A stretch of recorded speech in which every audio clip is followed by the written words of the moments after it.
여러분 그 목차를 보시면 정은아 미안한데 우리 저기 나연이 옆으로 오세요. 나연이 옆에서 졸지 말고 우리가 단서를 붙였어요, 그쵸? 자, 여러분들 살풀이 많이 보셨죠? 살풀이 많이 보셨는데 나연이랑 정은이 같은 경우는 살풀이를 어디서 봤어요? 혹시 끝까지 본 적 있어, 정은아? 응. 언제 봤어? 아, 본 적이 없어요? 나연이는 그러면 1, 2, 3, 4학년 동안 그 살풀이에 대한 수업을 거의 못 받아보셨네요? 이론 수업도?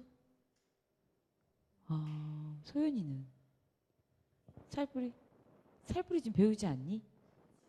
지금 배우죠. 그건 이제 임예방류 살풀이.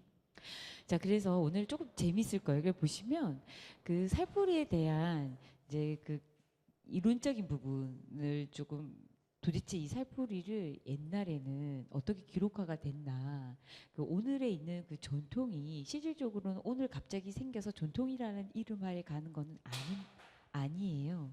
그 유구한 역사를 가지고 있기 때문에 그거를 전통 예술이라고 합니다. 그러면 과연 그럴까? 살풀이라는 것이 과연 역사 속에 존재했느냐? 그 부분입니다. 그리고 그림으로써 그 살풀이에 대한 사적 조망을 하고요. 지금 이 살풀이 같은 경우는 여러분들 좀 혼선될 수 있는 부분이 있어요. 왜냐하면 살풀이의 보유자가 실질적으로는 세 명의 어떤 유파로 지정이 됐습니다. 그래서 그게 이제 오늘날 제 전수조교와 이수조교의 여러 가지 어떤 길을 이렇게 여러 가지 갈래를 나뉘어지면서 혼돈되는 부분이 있어서 오늘 이 부분에 대해서 좀 정확하게 명료화를 조금 해야 될 것 같습니다. 그리고 나서 정말 여러분들이 유파별에 대한 이 살풀이를 감상한 다음에 여러분들이 느꼈던 이 유파별의 어떤 살풀이 특성 그리고 그 세계를 봤을 때에 본인이 느끼는 어떤 감정들 그런 부분들을 조금 논의를 해보면서 앞으로의 살풀이의 어떤 전승과 변형에 대한 어떤 허용의 어떤 범위를 어디까지 둬야 하느냐 그리고 오롯이 이제 살풀이라고 했을 때 유지하고 가야 되는 가장 기본적인 어떤 전승의 요소들이 무엇인지를 같이 고민해 보도록 합시다. 이게 초죠, 초. 그쵸, 초. 우리 왜 초급, 중급, 고급으로 얘기를 할 때 처음 시작하다 또는 처음 시작한다는 어떤 뜻의 초급의 어떤 단어예요. 근데 여기서 이제 필기를 조금 하셔야 될 게 뭐냐면 페이퍼. 필기를 좀 하셔야 될 게 뭐냐면 여러분 살풀이를 보통 뭐라고 얘기를 하냐면 입춤 또는 뭘 들고 춤을 추나요? 수건을 들고 추잖아요. 그래서 그거를 수건춤 보통 이제 얘기를 하는데 실질적으로 초모에 대한 형상은 지금 잘 몰라요. 기록상으로. 근데 중요한 거는 뭐냐면 여기 이제 숙종, 영조, 순조 그래서 공부를 하실 때 여러분들이 위에서 아래로 위아래 위에서 아래로 내려가는 어떤 부분을 하실 때도 이렇게 사적 전개 시대별로 나열을 하시면 여러분들이 이렇게 공부를 하시는 어떤 부분에서 거시적인 안목으로 딱 봤을 때도 숙종 다음에 영조, 영조 다음에 순조, 순조 다음에는 고종으로 들어간다라는 어떤 사적 전개의 어떤 연대표가 그려지셔야 돼요. 그렇게 하면 재밌어요. 역사가 참 재밌고 이 사이사이에 들어가는 이렇게 어떤 사극을 보실 때도 그 시대적 배경을 알고 이렇게 보시면 여러분들의 어떤 이해도가 굉장히 증가를 합니다. 그래서 숙종, 영조, 순조 때 진연의계가 있어요. 그 의계가 뭐냐면 원래 이렇게 격식이라든지 그다음에 예를 차리는 어떤 부분들이 사실 궁중기록, 궁중문화는 더 강화됩니다. 그러니까 뭐냐면 굉장히 체계적이고 기록화돼 있고 그다음에 예의를 따져요. 그래서 이런 어른들이 이런 얘기를 하시죠. 우리는 뼈대 있는 가문이다. 예를 들면은 지킬 것은 지킨다. 그래서 사실은 이렇게 이렇게 귀족 문화, 양반 문화, 그다음에 어떤 상층 문화일수록 이 예와 도와 예에 대한 부분이 더 강화되어 있습니다. 예, 그래서 그 재미난 부분은 뭐냐면 이 세계에서 이건 궁중의 기록입니다. 궁중에서 초모라고 돼 있는데 이거를 초모로 이제 예를 들면 제가 이제 왕이에요. 왕이고 왕비고 예를 들면은 왕비의 생일 또 예를 들면 왕이 어떤 칠순을 맞이를 했을 때 딱 나와요. 여기들이 여기 이제 간기 그 궁중의 1급 기생들이 쫙 나옵니다. 그래서 춤을 극으로 그 1작, 2작, 3작, 4작으로 나눕니다. 이게 뭐냐면 1막, 2막, 3막, 4막, 5막을 정형화를 시켰어요. 근데 처음에 시작하는 처음 시작한다는 초급의 시작하는 어떤 이 부분에서는 꼭 처음 춤을 촘으로 시작을 합니다. 그래서 저희가 이제 그 전통춤을 연구하시는 분들의 어떤 전체적인 어떤 이론은 뭐냐면 이것이 실질적으로 처음 시작하는 춤. 그럼 뭐야? 춤을 입문한다고 해서 입춤.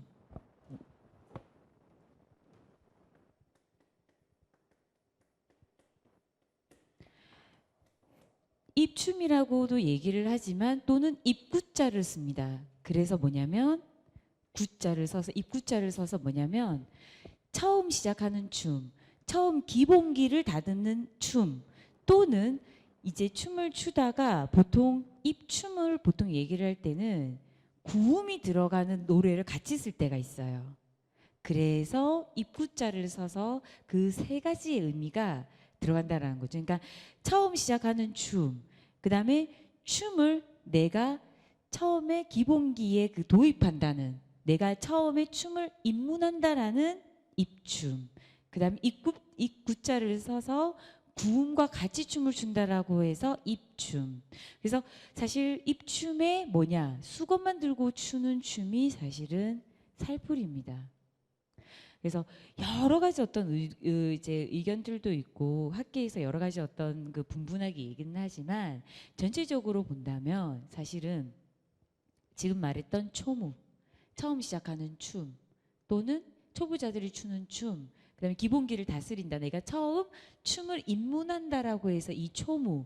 그래서 그게 이제 근대에 와서나 교방에서는 입춤, 그다음에 수건춤 이러한 어떤 부분들이 살풀이 장단에 맞춰서 추는 춤을 살풀이 춤으로 명명한 거는 아닐까라는 얘기를 하는 거죠. 그래서 궁중의 기록에서는 이렇게 초모를 시작으로 하고 부연 설명을 제가 조금 더 한다면 초모로 시작을 했는데 그러면 초모 들어가요, 무고 들어가요, 포구락 들어가요, 궁중무용 들어가고 맨 마지막을 장식하는 춤이 뭐냐? 뭘 것 같아? 맨 마지막. 아주 휘날레를 갖다가 장식하는.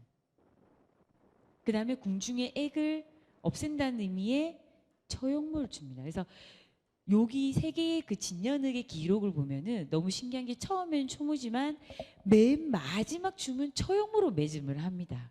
이것도 참 신기한 거죠. 그러니까 스토리를 안 거지. 처음에 시작할 때는 춤을 조용히 추다가 무고 들어가고 그다음에 포구락 들어가고 맨 마지막 그 마지막을 장식하는 뭐가 들어간다?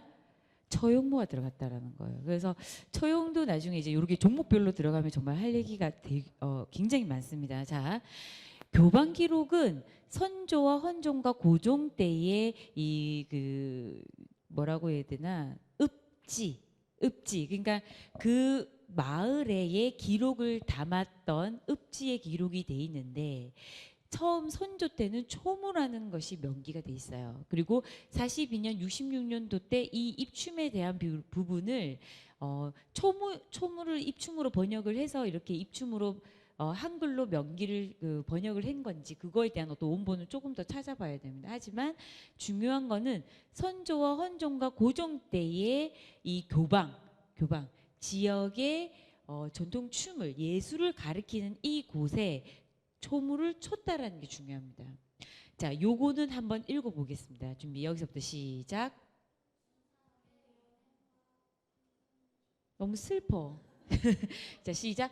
혼순하게 연행가 간상군 중화하고 선천부 소속하니 물색도 변화하며 색향으로 소문났다. 의검정 너른대청 대연을 배설하고 여러 기생 불러다가 춤추는 구경하자.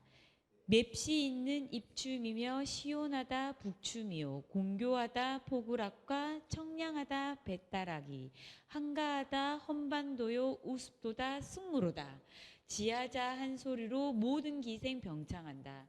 항창무라 하는 것은 이 고을에서 처음 본다. 이게 굉장히 사실은 중요한 기록인데요. 이게 지금 그 1800 지금 제가 지금 1866년도입니다. 요 때가. 근데 연행가라는 것이 실질적으로 뭐냐면 그 사신들이 중국으로 갑니다. 사신교류를 해야 하기 때문에. 그래서 지금 그 징비록 보세요. 징비록 토요일, 일요일 꼭 보세요. 왜냐면 그 시대랑 요 시대가 좀 약간 그 앞전 시대이기는 한데 그 중국과 한국과 일본의 외교에 대한 부분이 굉장히 조명이 지금 많이 되고 있어요. 근데 실질적으로 그게 중국이라는 대륙이 워낙 큰 나라잖아요. 그러다 보니까 우리나라에서 사신을 굉장히 많이 보내는데 이제 지도를 이렇게 보면은 거기 이제 그 경기도권에서 그 수도가 있는 조선에서 중국으로 가는 사행길을 갑니다. 노정을 가요. 그 사신들이 그러니까 외교부 장관급들이 올라갈 때 중간에 너무 힘들어요. 힘들어서 선천교방에 들어갑니다. 그 가나에 들어가면은 각 거울에 그렇게 군청 도청 같은 게 있잖아요. 거기에 들어가면은 거기에 있는 감사가 거기 도지사죠. 일명 오늘날의 전 현대적 제서를 굉장히 좋아해요. 그러니까 도지사들이 도립무용단 사람들 부른단 말이야. 쉽게 설명을 하면. 근데 이 선전지방이면은 약간 평양 위쪽이죠. 근데 여기서 얘기를 하는데 여러분들이 보셨을 때 이 기록에 나오는 종목이 몇 개입니까?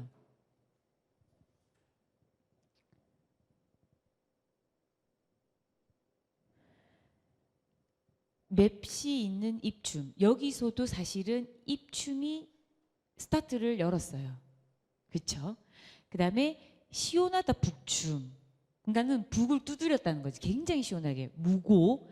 그다음에 공교하다 포구락. 사실 포구락은 이 락자는 즐거울 락이에요. 락. 그래서 실질적으로 공을 이렇게 그 위에 던져서 농구처럼 던지고 그게 못 맞추면은 반대편 사람한테 낙사하는 거잖아.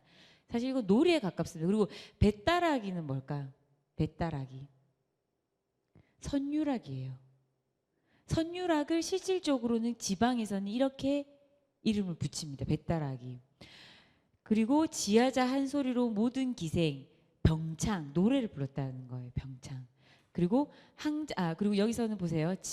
승무로 우습도다 승무로다. 그러니까 승무가 오늘날의 승무와 이때 지금 교방에서 연이됐던 승무가 같은 스토리의 같은 형상일까요? 아니라는 거죠. 오늘날은 춤으로 구성된 단독 승무였다면 우습도다 승무라는 부분은 뭐냐면 희극적 요소가 들어갔다라는 거예요. 그러면 이거는 탈로리 요소의 어떤 부분이라고 해석이 될 수 있습니다. 그리고 항장무라는 것은 이 고을에서 처음 본다라고 해서 그 중국의 대희극을 오늘날의 어떤 극본화했던 연극입니다. 연극. 그래서 이런 어떤 부분들이 실질적으로는 교방에서 지역 교방에서 나왔다라는 겁니다. 자, 그림으로 볼게요. 자, 요 위에 거는 평양 한영도예요. 한영도. 평양 감사 한영도. 그러니까 평양 지역에 그 평양이 실질적으로는 가장 부가 창출됐던 곳이에요. 그리고 모든 기생과 모든 악사들이 다 모였던 연희의 어떤 그 가장 큰 곳입니다. 그래서 근대에 그 평양 그 기생학교가 생겨지는데 어마어마합니다. 그 규모도 뒤에 이제 사진 보시면 아세요. 이렇게 보세요. 이렇게 여기서 지금 두 여자가 뭘 추고 있습니까? 그냥 그림 그대로 도상으로 보시면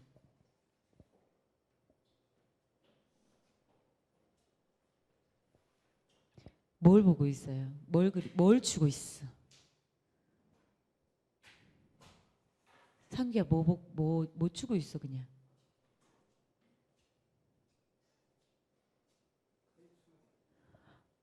칼춤이에요?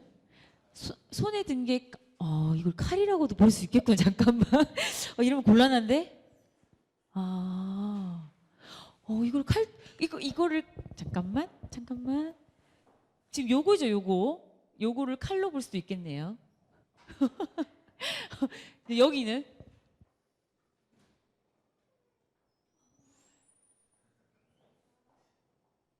그래, 조금 좀 돈을 들여도 컬러로 뽑지 그랬어.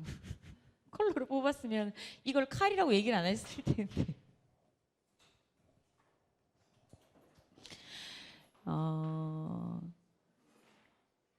자, 요거 빼고요. 요거 빼고 하나, 둘, 셋, 네 명이 손에 뭘 끼고 있어? 한삼 또는 지금 여기는 그쵸? 분명히 이거는 수건을 들고 있어. 얘는. 그리고 요거는 자세히 보면은 한삼을 낀 듯하지만 어찌됐든 손에 도구를 들고 있습니다. 도구. 그리고 여기는 마주보고 아마 이거를 초모라고 예상하지 않을까. 처음 시작하는 춤.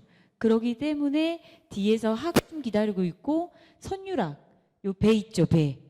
선유락 기다리고 있고 이거는 학연화 대합 설무, 복숭아에서 동기 나오는 거, 어린 기생 나오는 춤. 그 다음에 얘네들 뭐 기다리고 있어? 사자 춤을 기다리고 있다. 그렇다면 이거는 처음 시작하는 초무라는 어떤 예상을 할 수가 있습니다. 근데 얘네들은 기생이야 다. 감기입니다, 감기. 난 확신합니다. 왜? 그 증거가 뭘까? 일단 감기의 복장을 보십시오.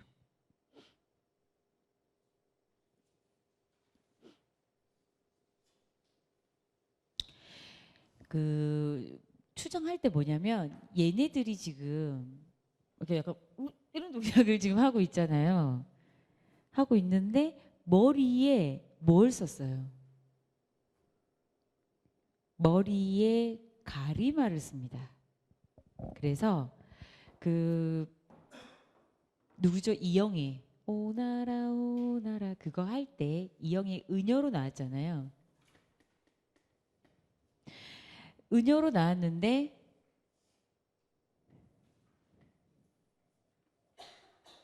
제가 그림을 못 그려요. 뭐야? 검은 색깔 무슨 봉투 같지 않아요? 봉투. 예를 들면 우리 요즘에 흰색 봉투 같은데 색깔은 까만 거. 가림마를 합니다. 가림마. 머리에.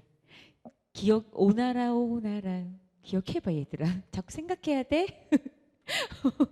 그래서 얘들아 생각을 계속 해야 돼. 그러니까 오늘 비가 오고 오는 길이 2시간, 1시간 반 너무 힘들어도 숨에 가빠도 이렇게 좀 앉아 있다 보면은 노곤해지고 아무 생각이 없는 멍 때리는 상태가 되지만 나가 있던 정신을 좀 갖고 와. 그리고 지혜야, 많이 힘들어 보인다 오늘따라. 이유도 무슨 일이 있었니? 응? 자, 그래서 이렇게 해서 머리에 그 은여라는 걸 표를 해요. 요렇게 가림막. 그래서 요런 것도 저는 제 생각에는 이제 무대 여러분들 디자인 하실 때요. 춤출 때 되게 좋은 소재가 될 것 같아요. 그러니까 이것이 사실 전통 콘텐츠예요. 그래서 굉장히 이게 되게 이렇게 뭐라고 해야 되나 조화롭지 않지만 어떤 상징적인 어떤 부분이 굉장히 큰 거죠. 예를 들면은 대한항공의 우리가 그 아시아나 승무원의 어떤 가장 그 상징을 보여주는 게 뭡니까? 이게 머리 뒤에 이거잖아요. 그 비행의 어떤 비행.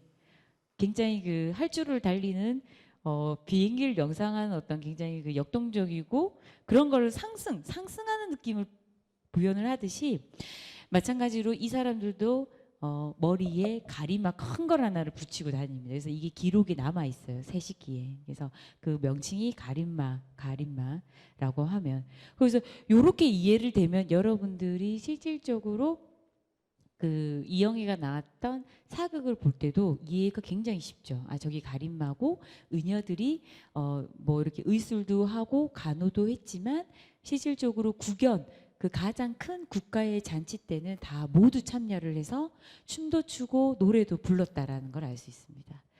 자, 요 시대는 거의 18세기의 중후반입니다. 근데 이 그림이 누가 그려졌는지는 모르지만 실질적으로 김홍도의 풍속도에서 나옵니다. 조금 다른 얘기예요. 조금 다른 얘기인데, 그 풍속이라고 하면 사실은 그 풍은 풍류. 그렇죠. 그러면 여러분도 생각을 해보세요. 그 풍류를 즐기는 사람들의 어떤 특성들. 풍류를 즐긴다라는 거는 뭐냐면 어느 정도는 시간적인 것과 경제적인 여유가 있는, 사실은 상류층이 말하는 어떤 표현이에요. 풍류. 근데 속은 그 민중의 삶, 그 속자를 씁니다. 민속할 때 민중의 생활과 풍습이라는 말이에요. 그 어떤 습관들, 그다음에 어떤 생활의 어떤 전반적인 어떤 그 내용들을 속이라고 하는데, 김홍도는 풍속도라고 얘기를 한단 말이에요. 그렇다면 김홍도가 그린 그림은 하층민을 위한 민중의 삶을 그렸을까? 그건 아니었다라는 거야. 풍속이라는 개념 자체가 굉장히 상층 문화, 부유층의 문화와 속의 문화, 그 밑에 있는 우리 민중, 우리 것들, 우리 있죠. 민중의 삶까지 포용한 단어입니다. 사실은 풍속이라는 단어가. 그래서 저는 그 단어를 굉장히 좋아해요. 굉장히, 그러니까 위에서 아래까지의 모든 문화권에 있는 예술의 어떤 형상에서 그거를 그림화했다라는 거예요. 김홍도와 신윤복의 그림은. 그래서 그 김홍도의 그림이 실질적으로는 뭐 대장간 나오고, 뭐 젖먹이는 엄마 모습 나오고, 그다음에 배틀 짜는 거 나오고, 뭐 이제 벼작하는 거 나오지만, 실질적으로 이렇게 상류층의 문화를 다뤘다는 거는 저는 그 어느 정도 논리가 인정이 됩니다. 그래서 사실 요거 세 개는 뭐냐? 김홍도의 그림이라고 보통 얘기를 합니다. 평양, 감사, 한영도. 자, 그리고 시대가 약간 이제 19세기로 접어듭니다. 요 그림 같은 경우는 이거는 탱화입니다. 탱화. 요 그림 여기다가 글을 쓰세요. 이게 무슨 말이냐면은, 여기가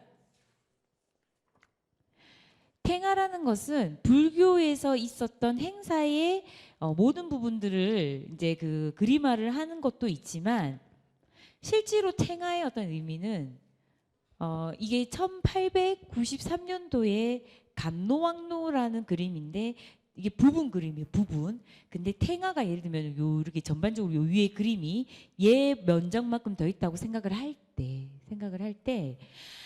상은 이제 그림이 있다고 했을 때,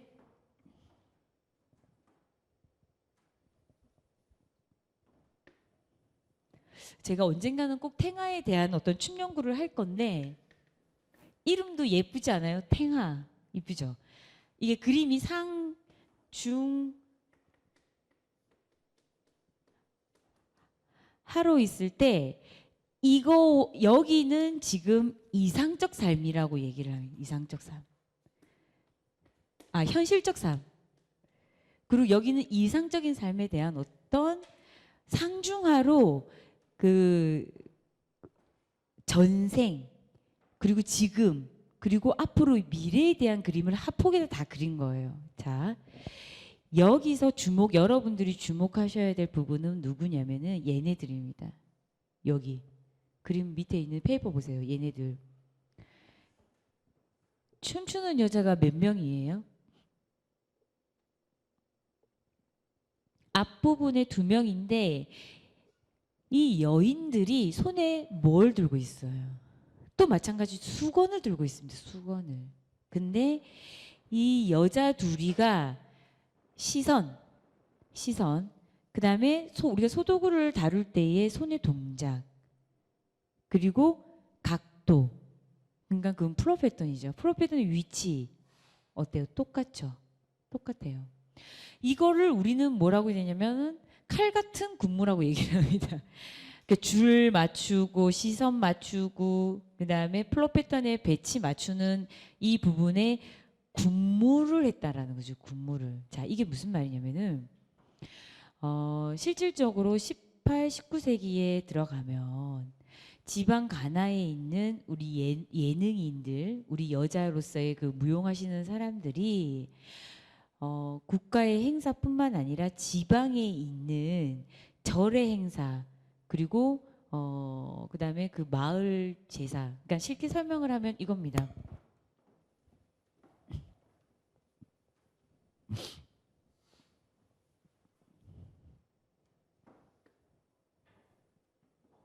우리나라야 액체 괴물 같지만 여기가 제주도예요. 와우. 자, 여기가 만약 예를 들면은 가장 유명했던 데가 진주, 평양. 어마어마합니다. 사실은. 여기에 이때 당시는 교방이라는 명칭을 씁니다. 여기에 진주뿐만 아니라 주변에도 또 다른 여기도 동네 교방이 있어요. 근데 이 여기가 교방이 있는데 가나가 있습니다. 이런 가나가.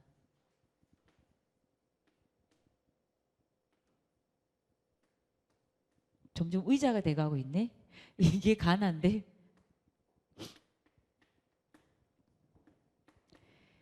이 예를 들면은 교방에 여자가 기생이 10명이 있어요.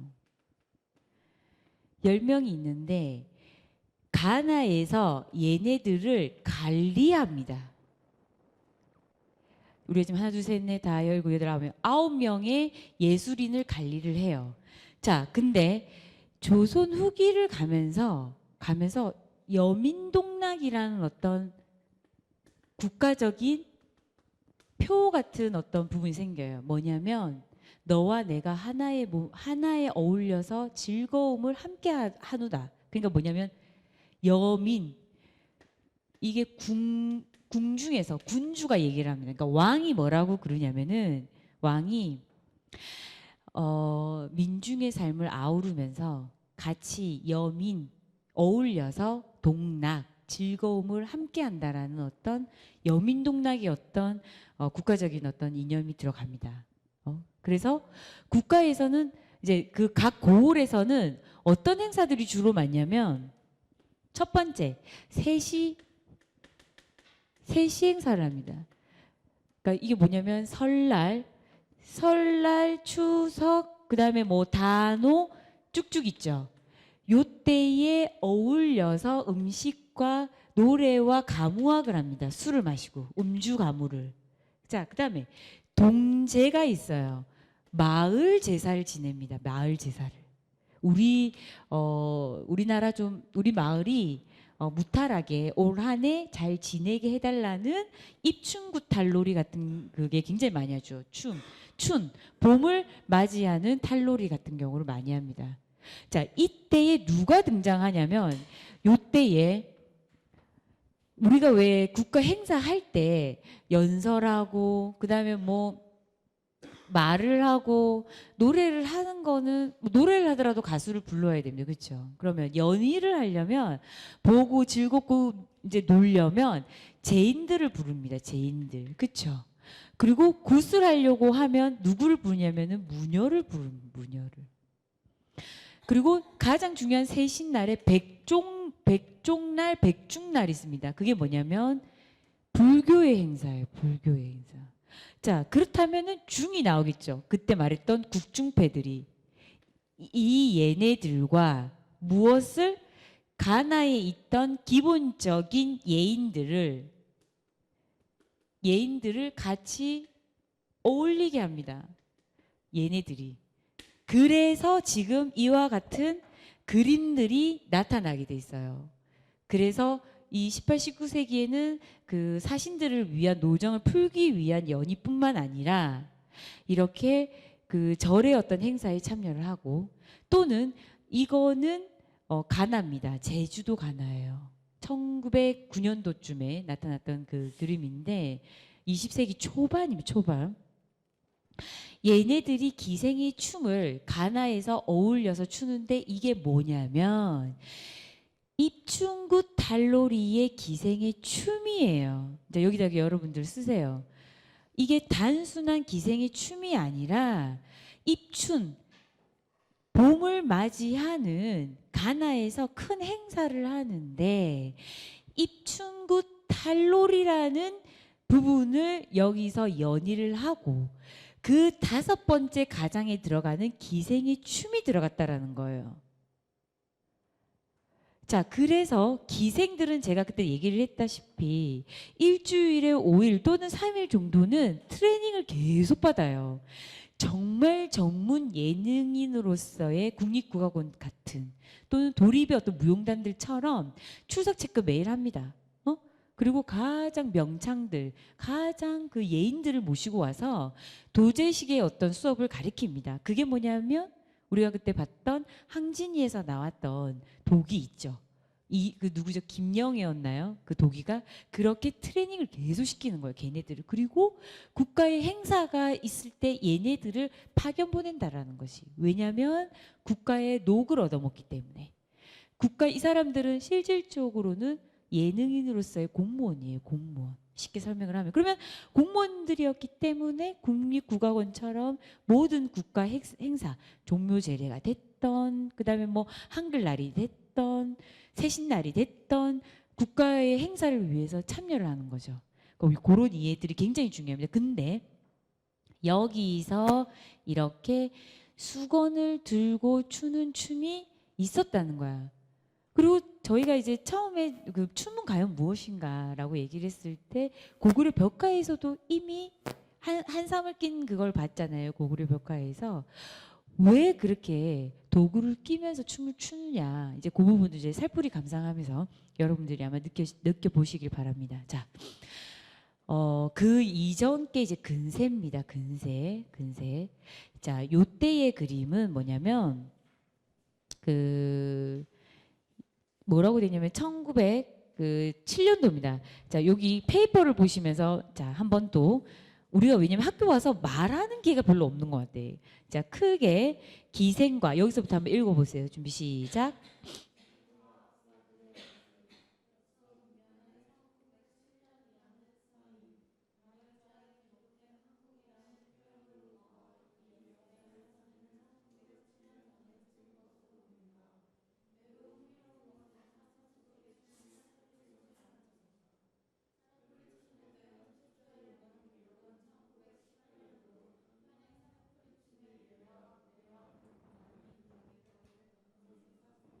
네, 잘 읽었습니다. 그래서 여기서도 명기를 했다시피 뭐냐면 승무라는 명칭은 사실 실질적으로 우리가 지난번에 봤을 때 기록에 분명히 있었어.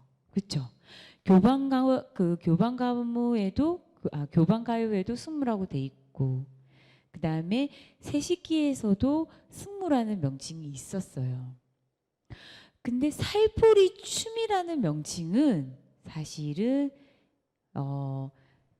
근세, 그러니까 조선 후기 때까지도 이게 살포리 춤이야라고 명기된 기록이 아직 못 찾았어요.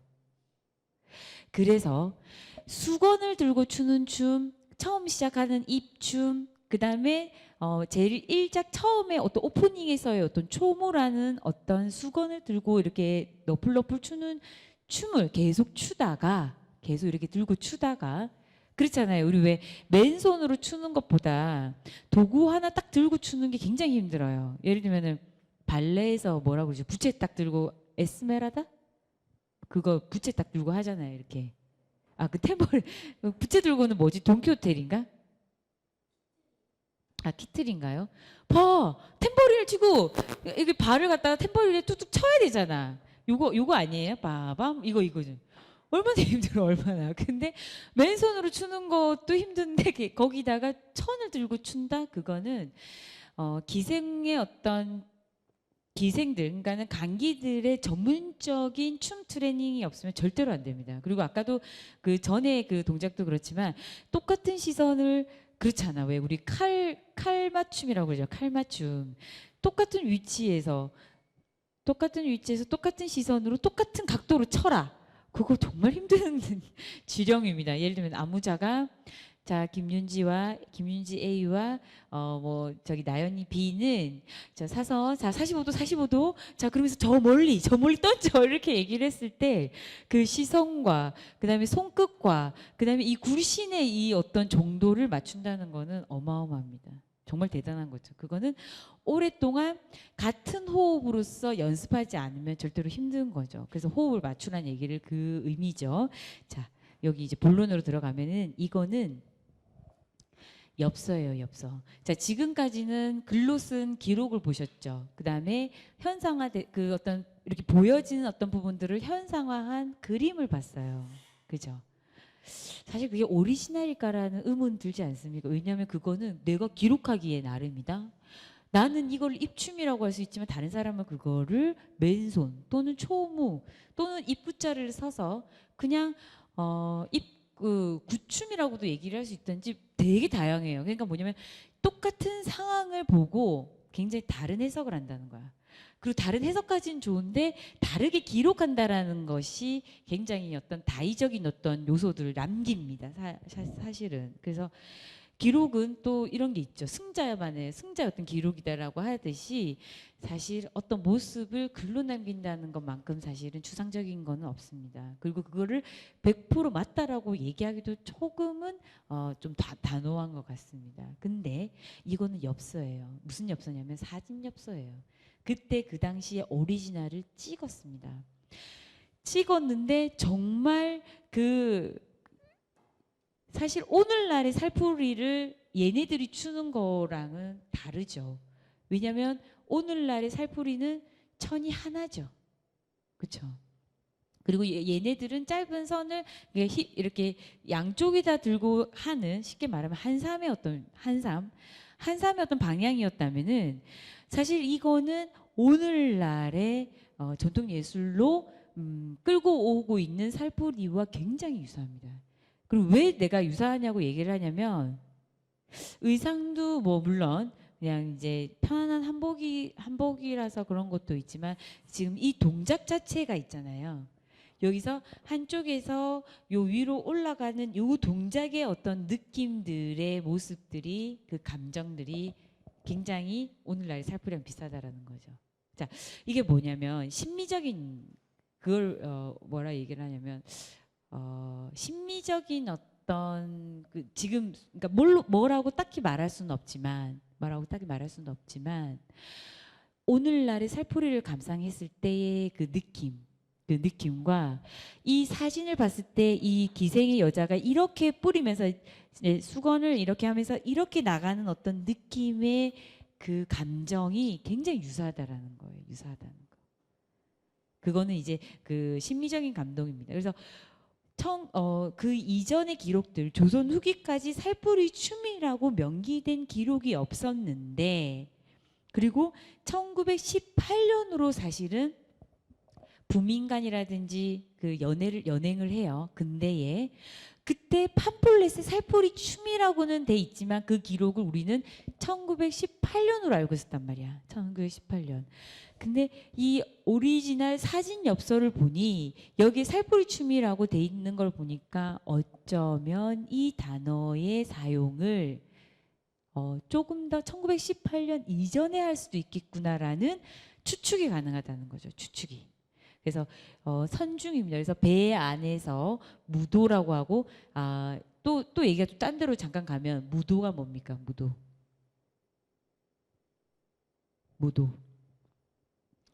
이거는 이제 주악이죠. 악. 그 용어를 보면은 그 시대가 보여요. 그 시대. 무는 무용무자입니다. 무용무자. 그리고 도는 왜 우리 도약하다, 띠다 할 때 도자입니다. 그래서 사실 학자들은 뭐라고 했냐면 한문학자들은 뭐냐면 무는 상체 움직임이라고 얘기를 해요. 무는. 근데 가만 봐봐 얘들아. 이제 그 기록을 보다 이렇게 보면은 궁중춤을 보더라도 다리의 움직임보다는 그 상체 움직임이 많아요. 봐, 춘행전 거의 안 움직여. 그냥 이렇게 계속 이렇게 가죠. 그리고 움직임 자체가 전진이라든지 후진이라든지 뛴다라는 개념보다는 상체의 움직임을 굉장히 많이 보여줍니다. 사실은 궁중춤이. 근데 이 도자는 주로 도약하고 뛰는 부분이에요. 뭐가 있어야지 뛸 수 있어? 하체가 있어야지, 하체가.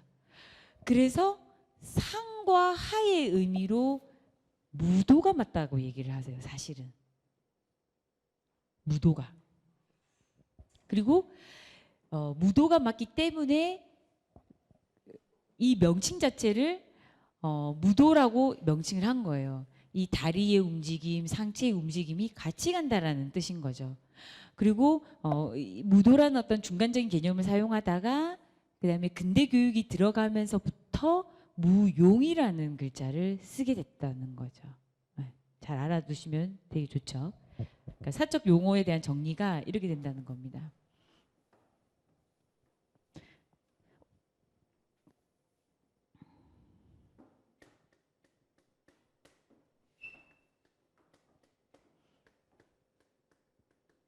지난 시간에 이제 제일 처음에 춤이란 과연 무엇인가라는 어떤 도입의 부분에서 시작을 했다가 이게 이제 오늘날의 그거죠. 무용이죠. 그 다음에 무도라는 명칭을 씁니다. 그리고 무용이라는 명칭을 씁니다. 근데 재미난 거는 요때에 요 시기에 춤이라는 우리말을 씁니다. 자, 요거는 한자예요. 여기서 말을 한다면 이거는 선사. 여기는 그 중세죠. 중세. 그 다음에 근세, 근대, 현대. 현대로 갑니다. 사실 요거 하나만으로도 2시간 수업이 가능하죠. 왜냐하면 보세요. 자, 그래서 오늘날은 정확하게 춤의 명칭을 교육적인 거, 사회적인 거, 그 다음에 문화적인 부분에서 뭐라고 말을 하냐면 무용이라고 얘기를 하는 거예요. 무용. 그렇죠? 여자들이 예쁜 오방색을 입고 화려하게 그 꾸민 여성들이 신을 위해서 접신하고 신을 위해서 노래를 불렀던 이 무에 대한 개념이 실질적으로 무로 내려오면서 중세, 예를 들면은 뭐 고려라든지 조선의 경우를 여러분들 이번 수업했을 때 보시면 고려라든지 조선의 춤에 대한 기록이 제가 그때 뭐라고 얘기했냐면 신기하게 초무, 건무, 고무 해서 뭐라고 그랬죠? 끝에가 무자로 끝난다는 얘기를 제가 했습니다. 끝에 그 단어가 무자로 끝나는 단어의 어떤 그 명칭을 쓰다가 추술이다라든지 포대자루 있잖아요. 그 살 포대자루를 막 흔들 때 상아가 흔들흔들을 한다라는 추술이다라는 명칭에 의해서 가설이에요. 이거는 어떤 학자가 얘기했어요. 그래서 이걸 춤이라는 어떤 명칭으로 내려왔다라는 얘기를 하는데 춤은 지금까지도 전통적인 요소를 쓸 때는 이 단어를 쓴단 말이야. 무슨 말인지 아세요? 그러니까 정형화돼 있거나 뭐라고 해야 되나 즉흥적인 거 그리고 정형화돼 있지 않고 그다음에 전통적으로 뭔가 말은 할 수는 없지만 우리의 얼과 흥이 그대로 내려왔던 부분에서의 본인이 공연을 할 때는 어른들이 보통 춤이란 단어로 본단 말이에요. 춤으로 푸는 고전. 예를 들면은 춤으로 뭐 이렇게 그다음에 뭐 전통춤, 춤이란 단어를 쓰는데 사회적인 부분이라든지 교육적인 부분이라든지 문화적인 부분에 어떤 정형화된 교육의 어떤 시스템을 들어갈 때는 무용이란 단어를 쓴다라는 거죠. 이게 왜냐면 요때의 근대 교육의 무용이 시작이 될 때 정확하게 무용이라는 명칭으로 모든 것이 공용화됩니다. 그러니까 정식화가 됐다고. 그래서 무용이라는 단어를 쓰게 됐던 거고, 실질적으로 학자들의 입장은 무는 상체적 개념의 움직임이고 도는 하체적 움직임에 대한 부분이기 때문에 춤이라는 것은 상하의 움직임이다. 그래서 근세 또는 근대에는 무도라는 단어를 중간중간에 썼습니다. 그래서 오늘도 보면은 그 사교 무도, 그러니까 무도회장이라고 얘기하잖아요. 무도회장. 그 의미는 사실 요 단어를 썼다라는 얘기인 거죠. 그리고 그 좀 더 위에는 그 조선에나 고려로 가면은 뒤에 글자를 무라는 한 개념으로 무용의 종목을 명칭 사용을 했습니다. 자, 보세요. 너무 예쁘지 않아요? 여기? 너무 예쁘죠? 자, 요거를 보면은 가장 그 기생학교인데 기생학교의 그 멀리서 찍은 전면의 모습입니다. 그래서 1934년에 연강정의 36번지 그 시절인데 여기 난간에 쪼르 다 있는 사람들이 그 전통 예술을 배우고자 했던 그 당시 기생들이에요, 기생들. 근데 연간정은 뭐냐면 가장 우리나라의 전통 연희가 활발했던 곳이에요. 그래서 아까 그 그림에서도 김홍도가 그렸던 것도 연간정 연해도를 그렸죠. 자, 요 그림은 어린 기생들 보통 그 12살 내외로 들어온다고 그래요. 이 기생학교에 12살 여기 들어오고 그다음에 그 3년의 교육 과정을 거칩니다. 3년의 교육 과정. 그래서 보시면 이거 이제 기생 엽서 그 책이 국립민속박물관에서 도록이 한번 나왔어요. 근데 그걸 한번 보시면 정말 재미난 게 그때 당대의 미인의 어떤 기생, 그러니까 제일 예쁜 기생, 그 다음에 춤을 출 때의 그 기생의 어떤 모양, 그다음에 화장, 뭐 이런 것까지 이제 나왔는데 보니까 하얀 얼굴에, 그러니까 하얀 얼굴에 빨간 색깔의 어떤 그 붉은 입술, 그 다음에 그 사람들을 미인으로 했던 것 같아요. 그러니까 하얀 얼굴에 붉은 입술에 가느다란 이제 눈썹 요런 게 미인의 어떤 부분이었고 이제 요거를 보면은 지금 이제 요 부분은 오늘날의 어떤 그 춤춘 사람과 굉장히 유사합니까?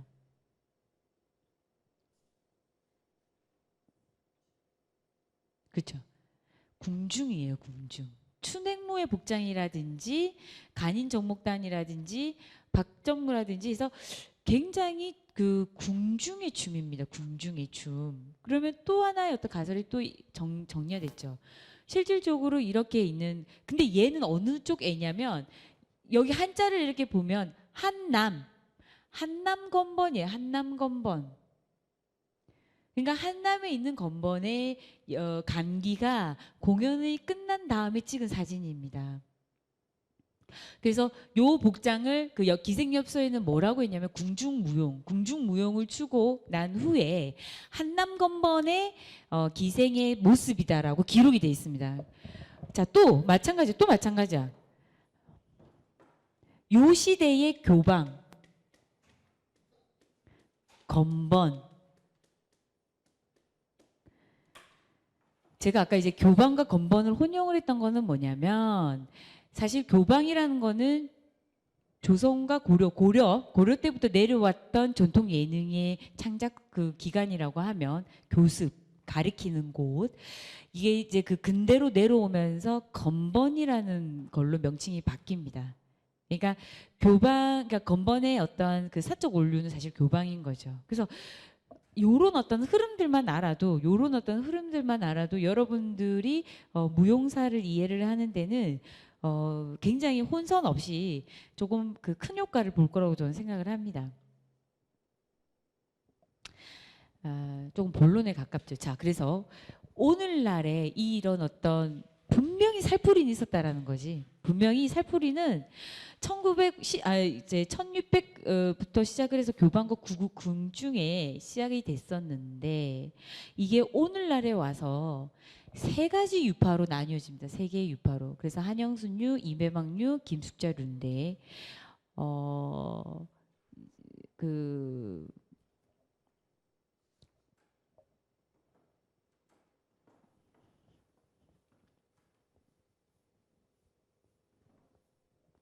저는 이제 여러분들한테 가장 전달하고 싶어하는 저의 메시지는 뭐냐면 춤은 살아있다.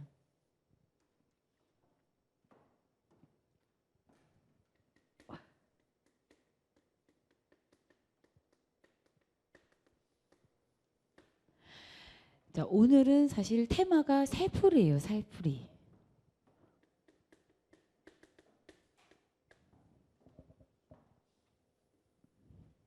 자, 거슬러 올라가 봅시다. 거슬러. 늦게 온 학생들이 있어서.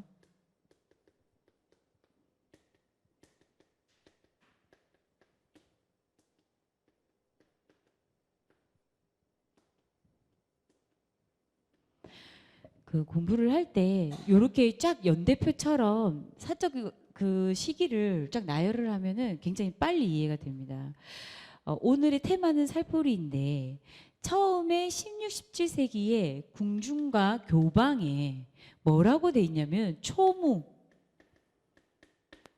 또는 입춤이라는 명칭으로 들어가 있어요. 입춤, 시작할 때 춤.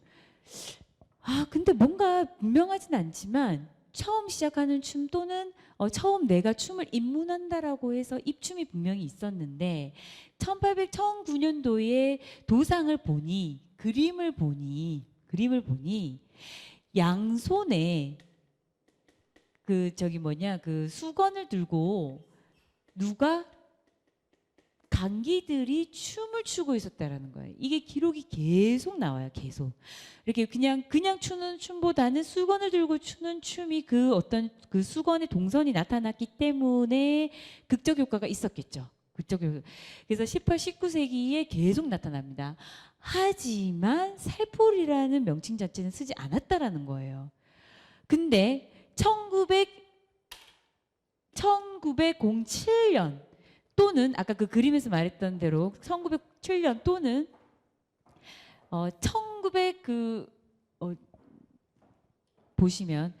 1903년이라고 돼 있죠. 1903년 한성준의 극장 공연에 살풀이라는 말을 썼다라는 거야. 그러면 시기적으로 1910년 사이에 3년 또는 요 사이에 살풀이 춤이 공연됐다는 게 입증됩니다. 살풀이 춤 공연이 입증됐다는 거야.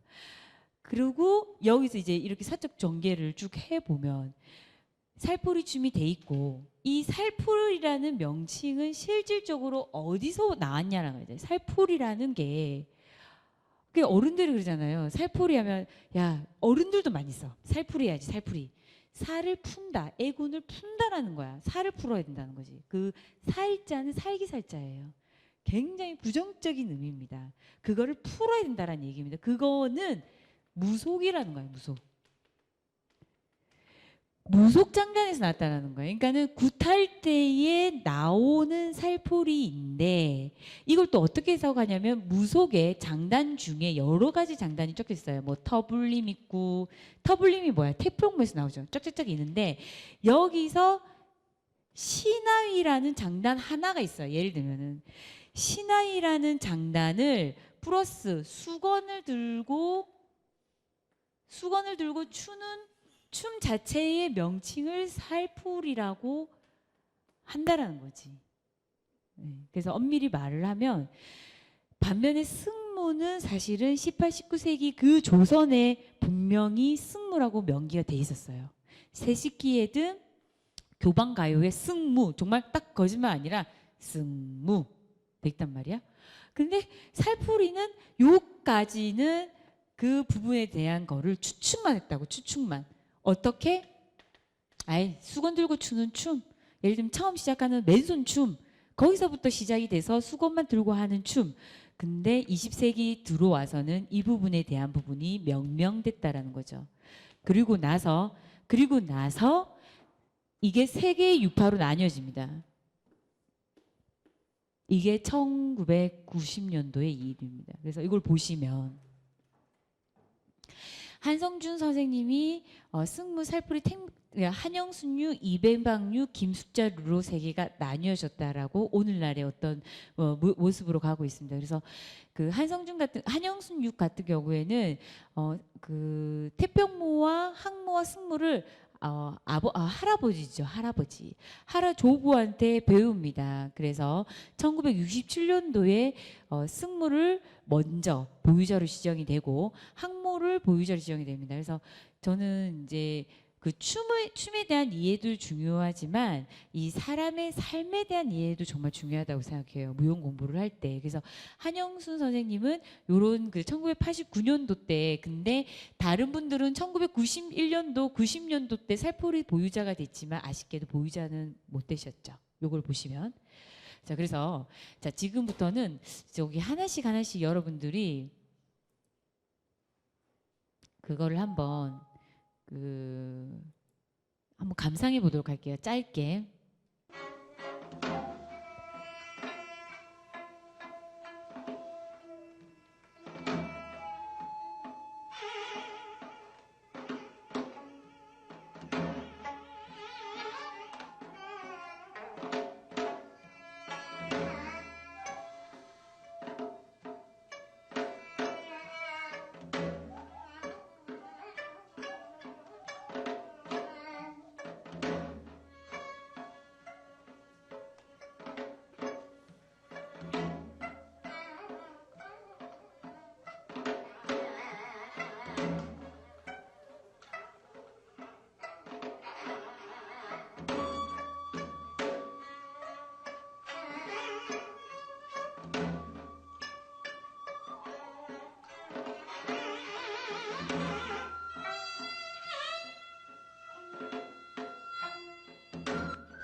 이배방류 잠깐 보시면 승무 살포리를 이대조라는 분한테 전승을 받아서 1980년도 때 승무가 먼저 예능 보유자가 돼요. 그러니까 왜냐하면 승무가 그 이전에 먼저 되고 1990년도 때 그 13년 뒤에 살포리 예능 보유자가 됩니다.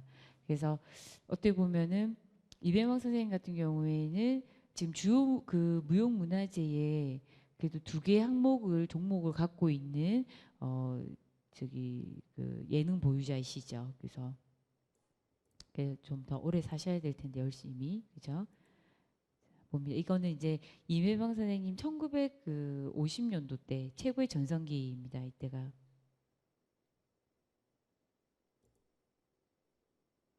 그래서 한영순 선생님 아까 본 거랑 임혜방 선생님이랑 어떤 부분이 조금 다른지 한번 보세요.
이제 그 도살풀이를 보려고 하는데요.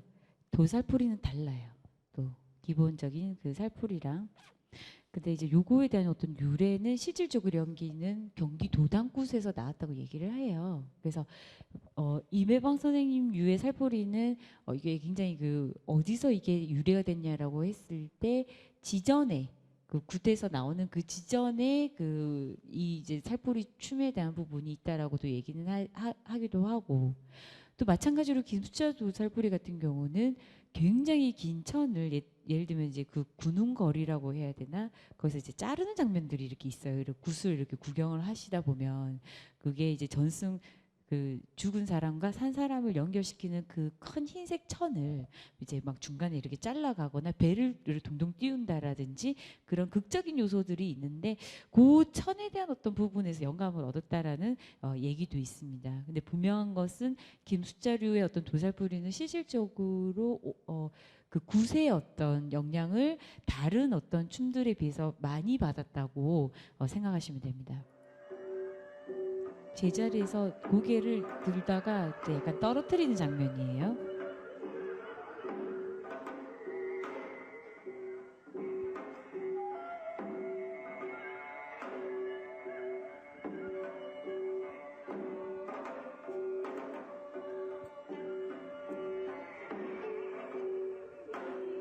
천이 엄청 길죠.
자, 세 개를 그 육파 세 개에 대한 부분을 보셨는데 요거는 조금 더 하나 더 볼게요. 이거는 도살풀이 5분짜리인데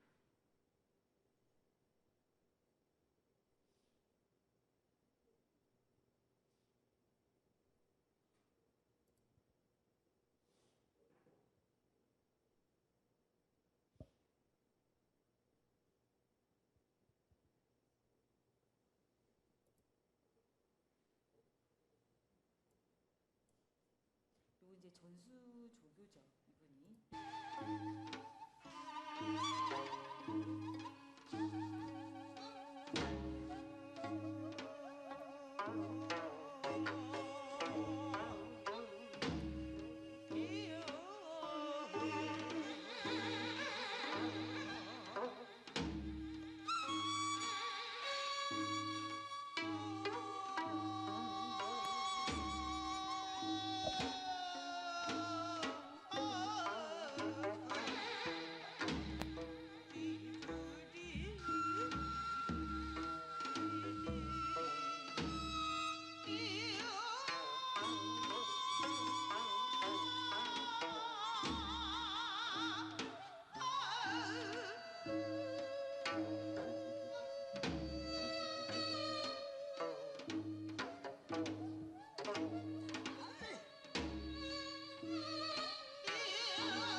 그건 내가 이제 자주머리를 끝까지 들어서 그렇고 그 세 개를 봤을 때 그냥 딱 이제 무용하는 사람의 입장에서 어떻게 조금 뭐가 느낌이 달라요?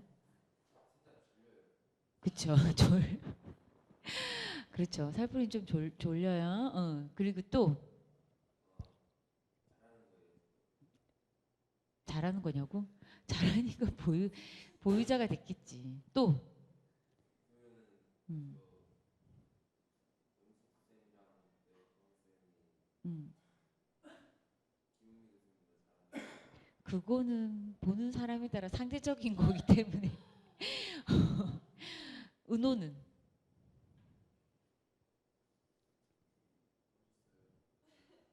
어떤 게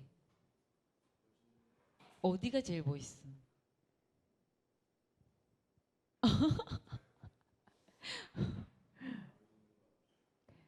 음,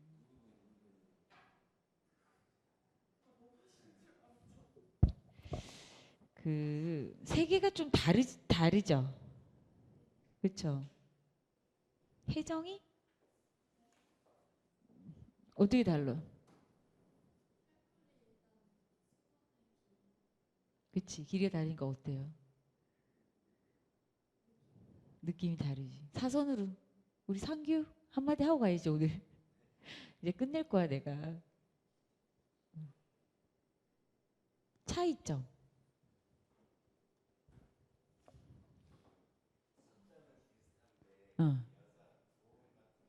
어, 그쵸. 맞아. 구음은 첫 번째는 안 들어갔던 것 같아. 그쵸? 그리고 아무래도 그 도살포리 같은 경우는 천이 길다 보니까 그 천을 이용한 이렇게 휘젓는 동작이 굉장히 많아요. 그리고 이제 한영 선생님의 어떤 류는 제가 이렇게 봤을 때는 동작보다는 먹는 느낌이 되게 많은 것 같아요. 이렇게 정지했다가 뜩 이렇게 그렇죠. 예, 그런 부분들 그게 포인트인 것 같아. 그리고 이제 임혜방 선생님 같은 경우는 굉장히 정밀한 것 같아요. 그거를 촘촘히 나눈 느낌?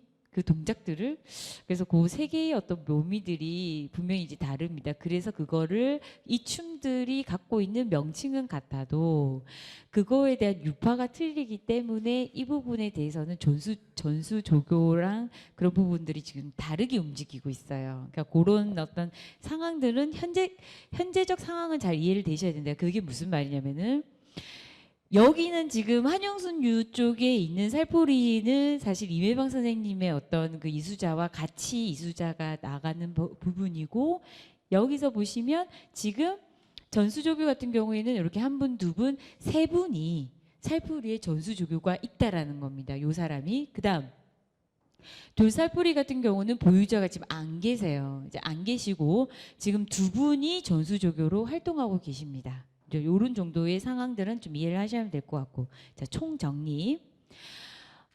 사실 이제 그 오늘 했던 내용들의 가장 그 중요한 마무리입니다. 마무리인데 보면 초모와 입춤과 즉흥무, 수건춤 또는 지전춤으로부터 유래가 됐다라는 거죠. 유래가 돼서 근대의 그 살풀이 춤으로 변명되어 공연을 하게 됩니다. 그리고 한성준이 그 1903년도 극장 그 어떤 그 스타트 살풀이라는 춤의 어떤 명명을 꺼집어냈던 가장 큰 그 스타트를 하셨던 분이 한성준이지 않냐. 그 부분에 대해서는 좀 조명을 여러분들도 한번 해보시는 것도 좋을 것 같고요. 자, 오늘날 중요한 거는 그 세 가지 아까 말씀드렸던 유파별의 어떤 한영순유, 임혜방유, 도살풀이 춤은 주요 무용 문화재예요. 그러니까 여러분들이 여기서 혼돈을 많이 합니다. 그래서 주요 무용 문화재 97호로 그러면 이제 예를 들면은 이렇게 이제 세 명이 이제 그 전수 조교가 있어요. 예를 들면 전수 조교가 있는데 나는 임혜방 선생님한테 배우고 한영수 선생님한테 배우고 김수작 선생님한테 배워도 같은 명칭의 이수증이 나온다는 거예요. 97호 살포리의 저기 전수조교라는 거죠. 전수조교고 내가 나머지 사람들을 이수를 해도 이수증은 주요 무용 문화재 97호의 이수증이 나온다는 겁니다. 자, 현재 현황은 보유자가 임혜방 쌤 한 분 계시고 두 분 다 돌아가셨죠. 그리고 그 아래로 전수조교 5분이 계십니다. 주요 무형문화재. 그리고 이수자는 지금 140명 정도 되고요. 자, 그리고 이렇게 주요 무형문화재 지정된 이후에 각 그 지역마다 지역의 맨손춤, 수건춤을 끌고 나옵니다. 그래서 지역별로 경기, 대구, 전라, 대전 등에서 시도 무형문화재를 지정을 했다는 거죠. 근데 그거는 주요 무형문화재와는 완전히 다른 살포리라는 거. 저기 혼돈되시면 안 돼요. 살포리라고 해서 똑같은 살포리가 아니라 주요 무형문화재와 시도 무형문화재가 나뉘어져 있다는 거. 그리고 주요 무형문화재는 지금 이런 어떤 상황이라는 거.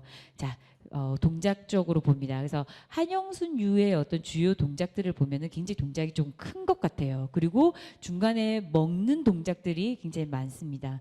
임혜방 선생님 같은 경우는 이 지음새라는 부분이 있잖아요. 지음새. 그러니까 뭔가를 잘게 굉장히 그 정밀하다라고 좀 섬세한 것 같아요. 그 춤 사이에 굉장히 스타일 자체가. 그리고 이제 김숙자류 같은 경우는 이렇게 먹죠. 그걸 먹는 사이라고 얘기를 합니다. 그리고 반 앉아 먹는 사이. 그러니까 그렇게 그 천을 이렇게 하다가 중간에 다 살포리 동작이 나오지만 특히 중간에 반 앉다가 하는 동작들이 많이 나옵니다. 다리 굵어질 것 같아, 내가 봤을 때. 중간에 앉았다가 먹는 동작이 굉장히 많고요. 공 그리는 사위 되게 특이하죠. 그래서 이렇게 꼭 마침 리듬 체조 선수가 공을 굴리듯이. 그리고 목전놀이 요것도 굉장히 유니크한 것 같아요. 그러니까는 요런 동작들은 굉장히 유니크한 것 같아요. 그리고 뱅글 사이는 제가 좀 잘 모르겠어요. 아까 봤을 때. 그리고 낙엽 사이는 뭘까? 이런 사이를 주요 동작이라고 하는데 제 생각엔 이 목전놀이 같은 경우는 아까 이렇게 처음에 시작할 때 목을 들고 이렇게 한번 이렇게 떨더라고요. 제 생각에 이렇게 한번. 그래서 그거를 목전놀이라고 하지 않나. 그렇습니다. 그래서 어쨌든 자, 여기 중요하죠. 5번, 6번 어떤 부분이든 의미를 부여하는 게 가장 그 뭐라고 해야 되나, 자기의 어떤 재산을 끌고 가는 것 같아요. 그러니까 자기만의 어떤 의미 파악 그리고 가치에 대한 어떤 정리, 그거는 다 본인의 몫입니다. 근데 제가 정리를 해봤을 때는 뭐냐면 맨손도 아니고 수건을 들고 그 호흡이 끝까지 가기 위해서 긴 호흡과 짧은 호흡과 먹는 것과 맺는 거의 모든 역할들을 조화를 했다는 것이, 계속 이렇게 막 푸는 것이 아니라 풀어줬다가 갖고 오고 그 다음에 여기서 먹고 다시 또 풀어주고 갈 듯하면서 다시 오고, 그런 어떤 그 뭐라 그러나 예측 불허의 어떤 상하 강약, 그러니까 강약 조정이 있다는 거.